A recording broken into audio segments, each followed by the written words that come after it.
How we doing, everyone? Welcome back to another edition of FSI's PGA Preview.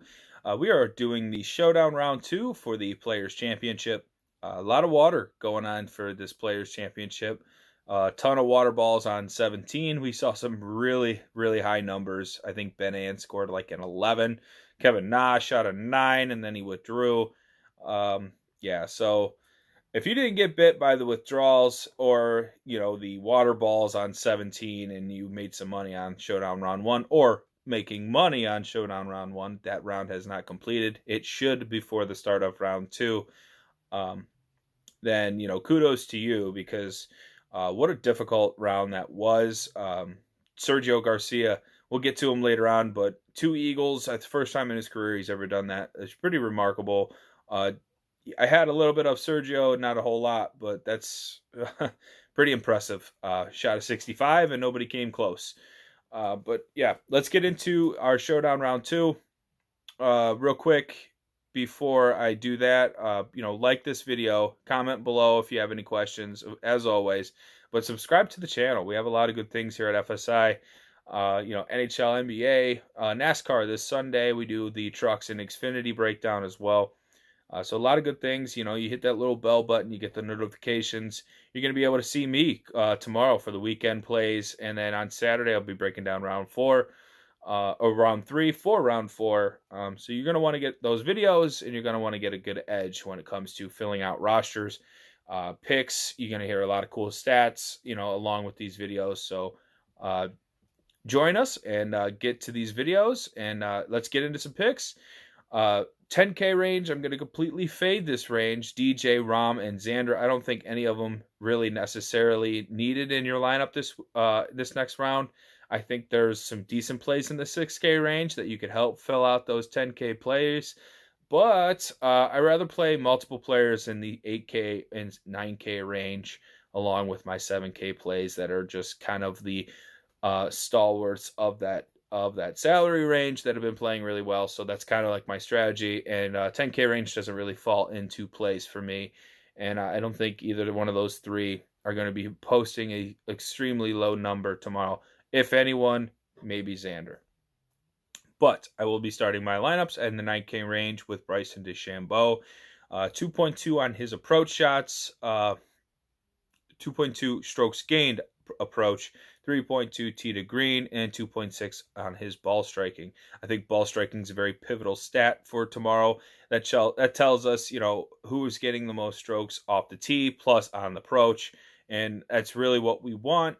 We don't want guys that have really shot really bad, because that means they've been in the water, and that means they're going to score high numbers, and that means we're going to have a lot of bad DraftKings showdown scoring plays. So a lot of very key stat for me this week is going to be ball striking.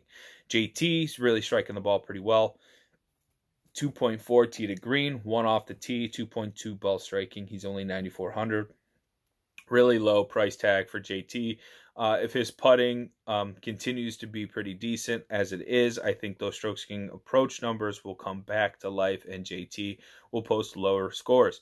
Collin Morikawa at 9K, probably a very core play in my opinion. I did have a lot of Collin Morikawa in my classic lineups at 9K. He's gaining 3 strokes on his approach shots, 4.5 on his ball striking numbers, and 5.2 tee to green. Collin Morikawa is going to be a really good play. His round kind of went a little derailed when he hit a ball into the water on 16, and he ended up bogeying that hole, and then he bogeyed 17 after basically landing it in almost the exact same spot Kuchar did. Just kind of slowed him down, but before that he was going absolutely nuts. A lot of putts from 10 feet. If he just makes 2 or 3 of those, it's going to be a great round, and I'm hoping the ending of his round doesn't carry over into the next. If you want to take that caution for what it is, please do. 8K, Spieth, in my opinion, is going to win the Players' Championship. I said it after round 2 with Bryson. After I saw how well he was hitting the ball, you could just sense it on the stat sheet that he was going to win. I can sense it on the stat sheet with Jordan Spieth that he is going to win the Players' Championship. I think he gets off to a great start by going really low tomorrow. 8,800, 2.1 off the tee. He's not gained strokes off the tee since he was number one in the world over like 5 years ago. He's 2.2 strokes tee to green and 2.3 on his ball striking. The putting is fine. The around the green is good.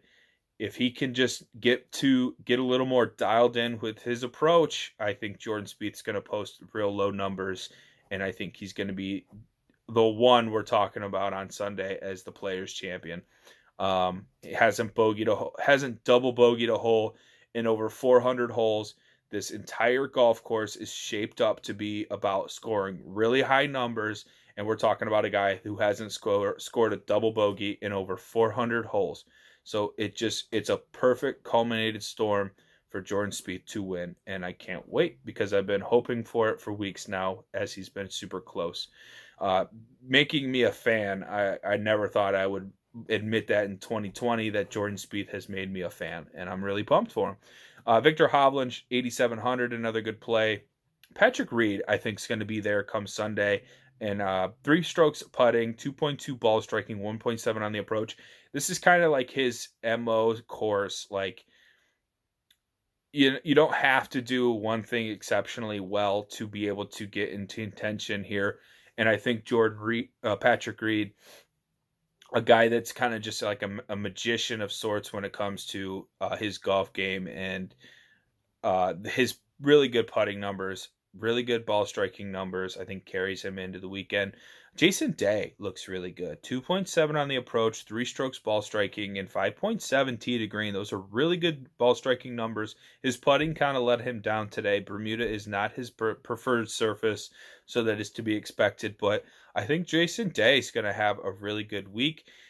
He's off to a great start, and I think I'm going to be playing him in Showdown Round 2. 7K range, Matthew Fitzpatrick, a guy I played in my cash lineup. 4 strokes on the around the green, 1.2 on the approach, 6.7 tee to green. Matthew Fitzpatrick loves Florida.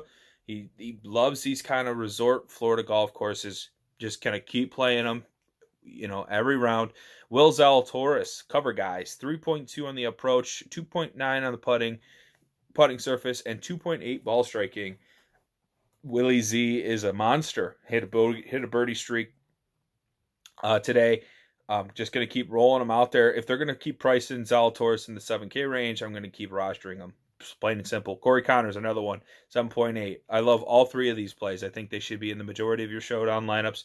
I think you could core those 3 golfers, play Spieth, play Morikawa, and then just switch it up between maybe a 9K, 6K, or another 8K and 7K player. I think that's exactly the kind of build that you need to be able to be profitable tomorrow. Just keep playing these guys that are ball striking the heck out of the ball. 3.2 on the approach for Corey Connors. What more could I say? He finished 3rd last week. He carried it over, shot 4 under today.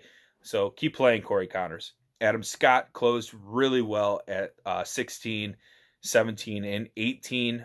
He is at even, 2.1 on the approach, 1.1 around the green. 7,600 is super cheap. Love him.